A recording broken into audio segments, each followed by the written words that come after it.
How's it going, guys? My name is Parker Shepard from P-Shep Media, and this is the West Virginia Insider Podcast, where we sit down with West Virginia business owners and get a little inside look into their business.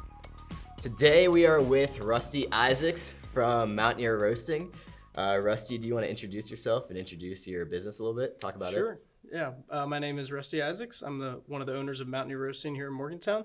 I've had the roasting company for about 3 years now, and we're on site at our first build out of our first coffee shop. So, yeah. So what sets Mountaineer Roasting apart from other coffee shops in the area or in West Virginia even, or what makes it different? Yeah. So Mountaineer Roasting is, our goal with it is to really just grow the specialty coffee industry in West Virginia. And so part of that is trying to set a new standard for quality and service. And so that goes for the kind of space that we're creating, the atmosphere with that, the product we're serving, and the kind of service we're giving. And so we really want to expand specialty coffee in the entire state of West Virginia, not just be one of the best shops in the state, but really help grow the entire industry in the state because it's pretty small at the moment. Yeah. And this gonna be your second location, right? Yeah, so this is technically our second location. Yeah. We had a small coffee bar on campus with our first roastery, and then we're moving off, but this is our first full build out, fully designed by me shop, and we're really excited about it. Awesome.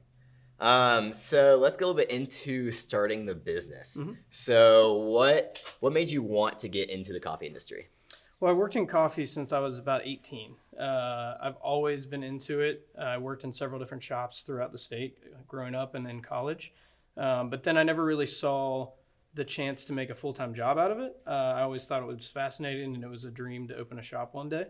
But really, when I was in college, I got the chance to go to Nicaragua for a study abroad and stay at a coffee farm. And I did my capstone paper on that trip, and it was really inspirational, but I didn't see a big future for myself in it still.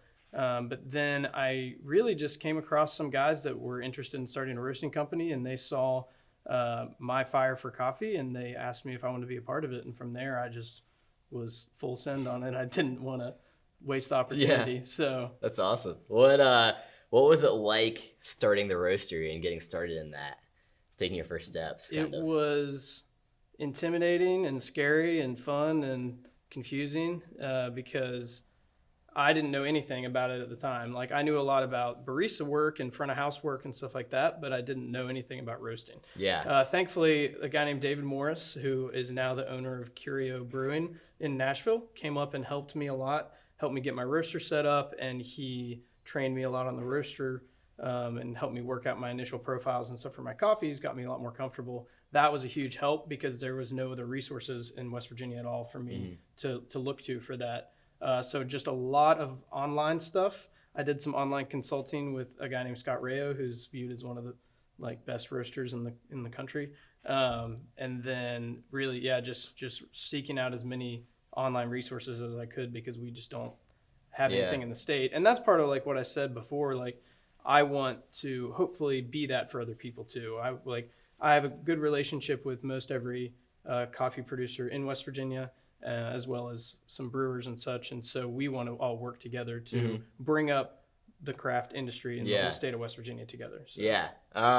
So did you have any roasting experience before you started the roastery? No, not at all. Not at all? Not at all. Starting from scratch.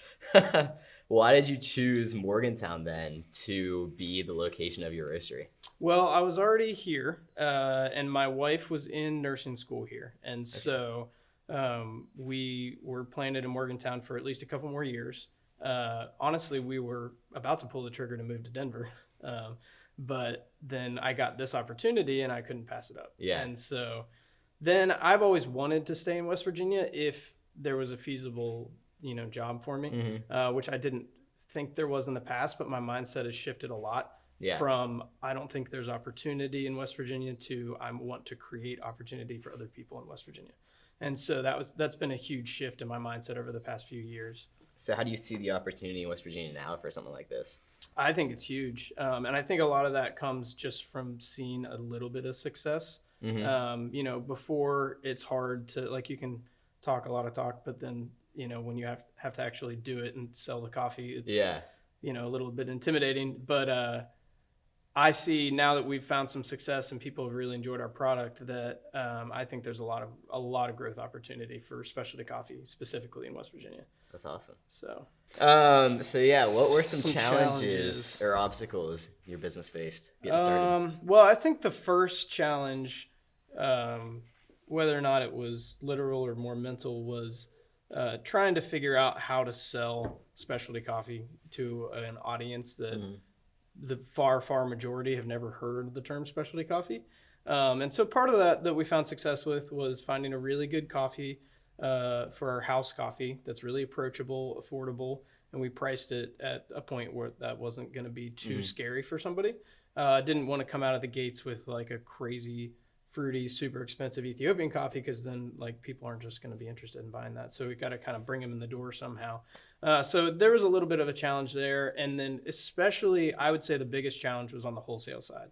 Okay. Because as a very nerdy coffee guy, I'm like, all right, I want, this place and this place and this place to serve my coffee. But then very quickly you run out of specialty places in the state of West Virginia that are, making coffee really well. And so there was a lot of either working with other businesses to improve their coffee game, or just trying to convince other people why specialty coffee is important.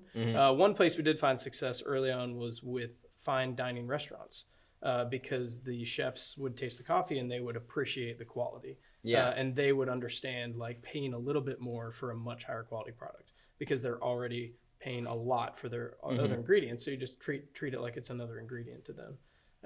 But yeah, I would say building up the wholesale base was pretty tough. When we opened the first coffee bar on campus, we had success pretty quickly. And I think it's because it's a lot easier to hand someone an incredibly well-made latte or something, and it's got latte art on it that impresses them or whatever it is, and then, or they see you doing a pour over and they're like, what the heck is that? It's a lot easier to get that multiple interactions every single day. But the wholesale was a trudge to get it to a good spot. It's great now, but it was a trudge to get there. Have you seen like the interest in specialty coffee in the area grow since you started? Yeah, absolutely. We did a few years ago. We tried to do a little latte art competition up at the shop before we had even the shop open. Yeah. It was just when we had the roastery up there, and we probably had 15 people show up. We had a fun time. And then last year, Tip Top Coffee down at their Elkins location hosted one. Might have been 50 plus people there. Wow. It was awesome. I mean, all these people coming just because they wanted to be around it. Yeah. Not even people that they don't even work in coffee. They just wanted to be around it. And so it was really cool. So we're really excited, post-COVID, when we're able to have events and stuff here. We're going to host some events like that. We're going to host public cuppings and tastings and classes, homebrewing classes and stuff, and try to just, continue to roll the ball on interest like that. That's awesome. So. Are there any decisions you made or things you did that you wish you would have done sooner with the business? That's a good question. I don't know. Things I wish I would have done sooner.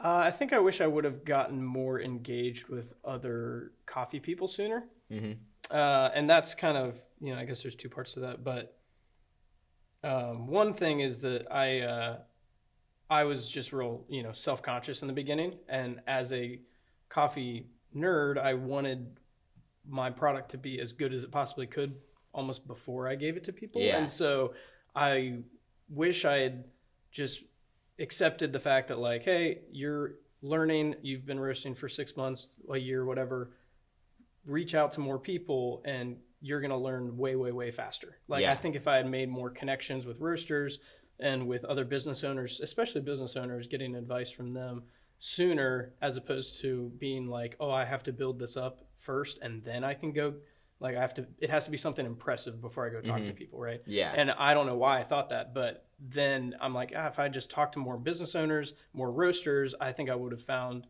a lot more success a lot faster, and I would have probably made less mistakes or just learned more efficient ways of doing things. So, is there any advice you were told or you wish you had been told when you were first starting?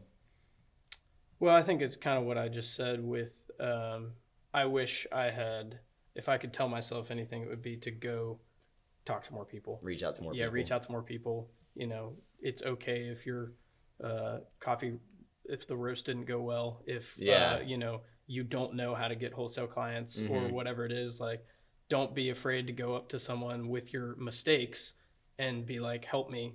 Like, this is what I'm doing wrong. I don't know what steps to take to do better.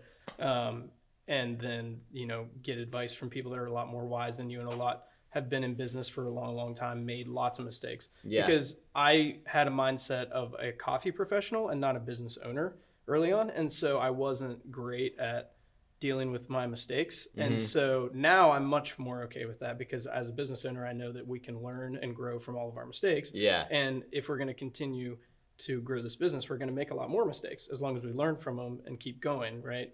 But if I would have told myself to just suck it up and reach out and, quit being so prideful of yourself, so. Let's get more into the business side of things now. How do you guys market yourselves now as a business? What do you do marketing wise or anything like that?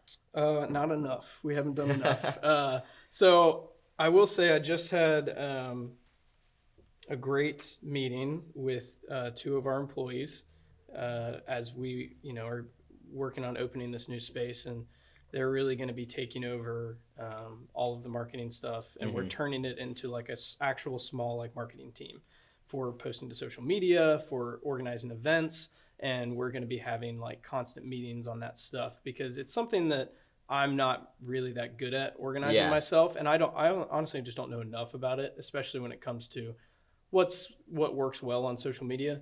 And so they are fantastic with it, and the feeling of being able to hand off something to people that are way better than you at it is great. Yeah. It's a little hard to hand the responsibilities off, but when I know I'm definitely not that good at it, and they are very good at it, it's exciting. I would say in the past we've done okay. We've put up pretty good quality content, and then it's been a little inconsistent, and then we've just kind of run some promotions around the holidays and different things like that, which have done well, but it's not been a consistent brand presence that we're working on now. Yeah. So, do you think social media is like the big pusher for you guys for marketing? Yeah, I think it is, especially for coffee. And I think you and I have talked about this before, but coffee is really, like, I think when you're selling coffee, it needs to be really visual. Yeah. A lot of it too is telling the story of your company and your culture and your brand, and then, telling the story about where the coffee came from, why it's significant, things like that.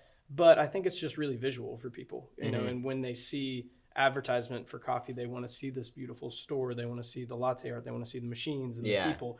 And especially one thing we're going to focus on is highlighting our people within the shop, and like our employees and stuff like that, and make it more personal. Yeah, and of the posts we've done in the past, those are the ones that have gotten the most attention and the most engagement. Yeah, is the ones where we've highlighted employees and stuff.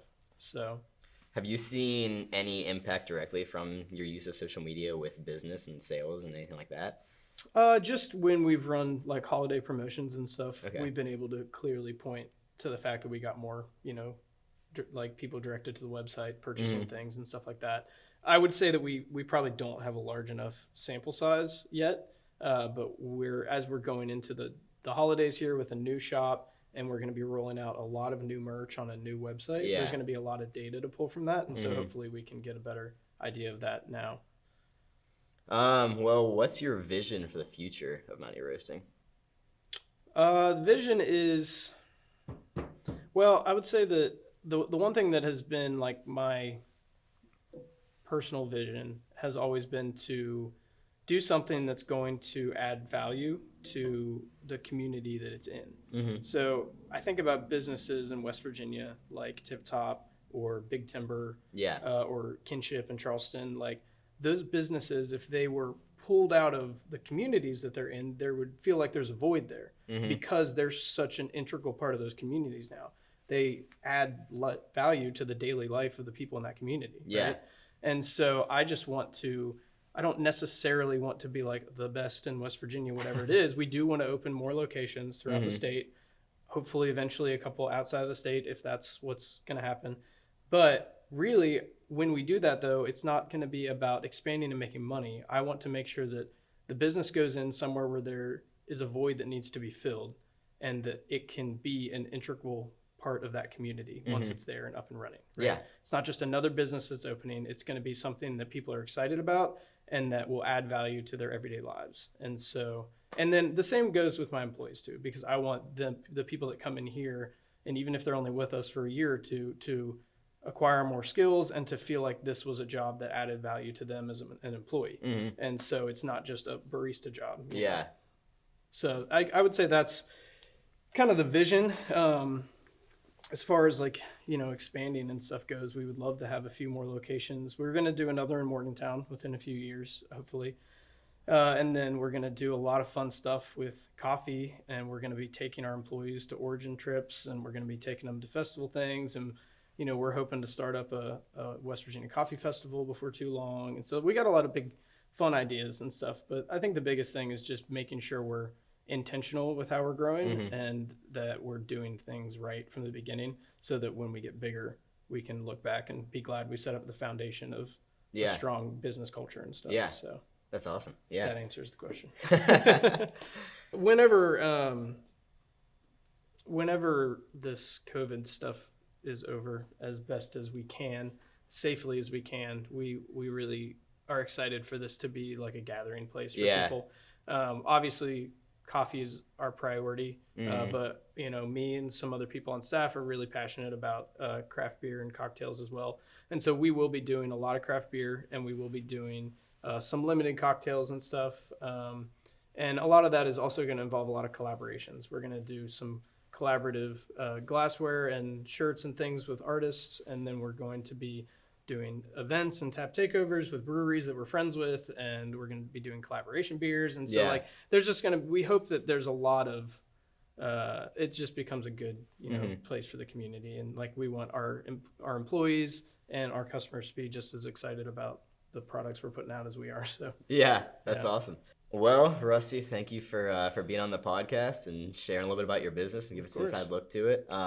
If you guys are ever in Morgantown area, once the shop is finished, you guys can come by and check it out. And we look forward to coming back and shooting some stuff once it is finished. And come back in a few months. And get take a look at the beautiful space. Right now, there's not a whole lot to look at, but it's exciting. Yeah, so if you guys like this episode, we will be doing more in the future. We will have more business owners coming up soon, and we'll do another episode with Rusty once the shop is finished, and we can come back here and see the progress on the shop and see how it looks once it's done. Yeah. But thank you guys. Get to taste some coffees next time. Yeah. Maybe that could be the next podcast. Taste testing coffee. Do a little roasting and tasting. Well, thank you guys for listening or watching if you guys are watching this on YouTube, and we'll see you guys next time with the next episode.